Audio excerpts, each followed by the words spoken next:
আসসালামু আলাইকুম গাইস, কি অবস্থা সবার? কেমন আছেন সবাই? আশা করি সবাই অনেক বেশি ভালো আছেন। Welcome back to my YouTube channel and Facebook page. তো আশা করি সবাই অনেক বেশি ভালো আছেন অ্যান্ড আমিও আলহামদুলিল্লাহ ভালো আছি।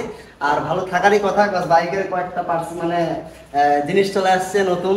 তো এটা হাতে দেখতে পাচ্ছেন, এটা হচ্ছে বেন্ড পাইপ, ঠিক আছে? এটা অর্ডার করছিলাম আমি গতকালকে, তো আজকে আর কি আসছে। আর আনতে যে আমরা একদম বৃষ্টিতে ভিজে গেছি, এই যে বাইক টাইক সব ভিজে একদম শেষ। আর এইটার মধ্যে আছে হচ্ছে এই যে এটা হচ্ছে বাইকের এক্সস্ট, ঠিক আছে? এটা এক্সস্ট আর হচ্ছে বেন পাইপ এটা। তো দেখো এক্সস্টটা, বেন পাইপ তো দেখানোর কিছু নাই, দেখতেই পাচ্ছেন এটা শুধু এসএস পাইপ। আর এখন এক্সস্টটা আপনাদেরকে দেখাই।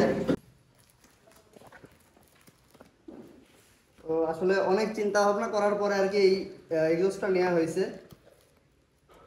কারণ এক্সস্টের জন্য তো যে ঝামেলা, একেতে তো পুলিশ ঝামেলা করে, তার উপরে এলাকার লোকজন। তো সবকিছু মিলাই আর কি একদম চিন্তা ভাবনা করার পরে এই এক্সস্টটা নিছি, যেন সাউন্ডটা আর কি স্মুথ আসে। তো এই হচ্ছে আমার এক্সস্ট, ঠিক আছে? এটা হচ্ছে ইয়োশিমুরা জিবি ফোর্স। তো লুকটাও যেরকম সুন্দর আর সাউন্ডটাও এটাতে অনেক স্মুথ একটা সাউন্ড আসে। তো যাই হোক, সেই কারণে আর কি এক্সস্টটা নেওয়া। তো এটা আমি ইনস্টল করব, ঠিক আছে, বাট বাইরে বৃষ্টি হচ্ছে, তো বৃষ্টির কারণে আর কি বাইরে যাইতে পারবো না। এখন বাসাতে এটা ইনস্টল করবো, প্যারা নাই, আমি পারবো সব। তো দেখা যাক এটা ইনস্টল করতে পারি কিনা। আগে হচ্ছে বাইকের স্টকের যে সাউন্ডটা আর কি, স্টকের যে সাইলেন্সারের সাউন্ড, এটা আগে শোনেন, তারপরে আবার আপনাদেরকে এক্সস্ট লাগানোর পরে আবার সাউন্ডটা শোনাবো। তো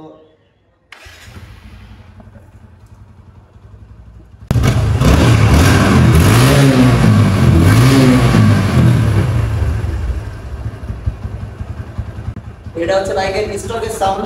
এরপরে আপনাদেরকে দেখাবো যে এক্সস্ট লাগানোর পরে আর কি কোন সাউন্ডটা আসে। তো আগে এক্সস্টটা ইনস্টল করা যাক, দেখা যাক কি ঝামেলা হয় লাগাইতে যেয়ে।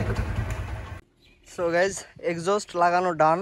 আর বাসার থেকে আপনাদেরকে সাউন্ডটা শোনাতে পারেনি, কজ এটা সাউন্ড এত বেশি লাউড, মানে বাসার নিচে গ্যারেজ পুরা ফেটে যাচ্ছিল আর বাসার লোকজনের অনেক সমস্যা হচ্ছিল। তো যাই হোক, এই জন্য একটা ফাঁকা জায়গায় চলে আসলাম, ঠিক আছে? জায়গাটা পুরো ফাঁকা। তো ফাঁকা জায়গায় চলে আসলাম আপনাদেরকে এটা সাউন্ডটা শোনানোর জন্য, সাউন্ডটা চেক করানোর জন্য। তো যাই হোক, মানে এক্সস্টটা লাগাইছি তো গতকাল সন্ধ্যাবেলা লাগানোর পরে আমি রাত্রে আবার একটু বাইকটা বের করছিলাম। তো যার কারণে আর কি অনেক নোংরা লেগে গেছে এখানে। তো যাই হোক, এখন হচ্ছে আপনাদেরকে এটার সাউন্ডটা শোনাবো, ঠিক আছে? তো বাইকের, আচ্ছা, চাবি দেওয়াই আছে। এটা গিয়ার তো নিউট্রাল নাই, গিয়ারটা নিউট্রাল করে নিই। আচ্ছা, গিয়ারটা নিউট্রাল করা হয়ে গেছে। আর কিছুদিন পরে গাড়ির মাথাটাও থাকবে না, মাথাটা খুলে সামনে ব্লেড লাগাইতে হবে একটা। তো স্ট্যান্ড বাইকে মাথা থাকলে লোক আসে না, তো স্ট্যান্ড বাইকে মাথা খুলে ফেলতে হয়, সবাই খুলে ফেলে। তো আমি এখনও খুলিনি, কিছুদিন পরেই খুলবো। তো যাই হোক, এখন হচ্ছে আপনাদেরকে এটা সাউন্ডটা চেক করে শোনাই। স্টার্ট দিই এখন।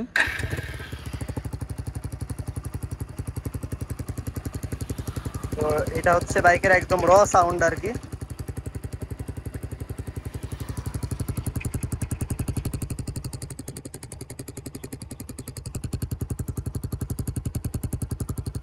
ঠিক আছে, এটার স্টিকারটা এখনো লাগাইনি আমি।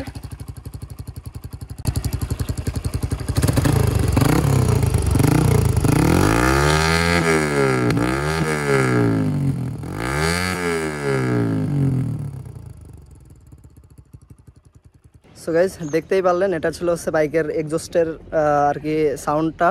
তো আমি এখনও ডিবি গিলার খুলিনি, ডিবি গিলার খোলার পরে সাউন্ডটা আরও বেশি মানে হবে, আরও বেশি সাউন্ড আসবে ডিবি গিলার খোলার পরে। তো ডিবি গিলারটা এখনই খুলবো না, আরও কিছুদিন পরে খুলবো, কজ ডিবি গিলার খোলার কারণে আমার অনেক বেশি সাউন্ড আসতেছিল। আমি খুলে আর কি চেক করছিলাম বাসায়, অনেক বেশি সাউন্ড আসতেছিল। আর ডিবি গিলার খোলার পরে এত পরিমাণ সাউন্ড আসতেছিল যে বাসার লোকজন প্লাস বাসার আশেপাশের লোকজন সবাই আর কি চলে আসছিল যে বাইকে কী হয়েছে এটা আর কি জিজ্ঞাসা করতেছিল। তো যাই হোক, আমি ডিবি গিলার খোলার পরে যে সাউন্ডটা একটা মানে বেশি লাউডি যে সাউন্ডটা, ওটা আমারও কানে লাগে, মাথা ব্যথা করে বেশিক্ষণ বাইক ড্রাইভ করলে। তো যার কারণে আর কি আমি ডিবি গিলারটা এখনও খুলিনি। বাট স্টান্ট শোয়ের টাইমে ওটার ক্ষেত্রে আলাদা, স্টান্ট শোয়ের সময় ডিবি গিলার না খুললে স্টান্ট শোতে একটা ভাইব আসে না। তো যাই হোক, আজকের ভিডিওটা এই পর্যন্তই ছিল। সবাই ভালো থাকবেন, সুস্থ থাকবেন, দেখা হবে আবার পরবর্তী ভিডিওতে। আর যারা এখনও সাবস্ক্রাইব করেন নাই, সাবস্ক্রাইব করে দিন। তো আল্লাহ হাফেজ।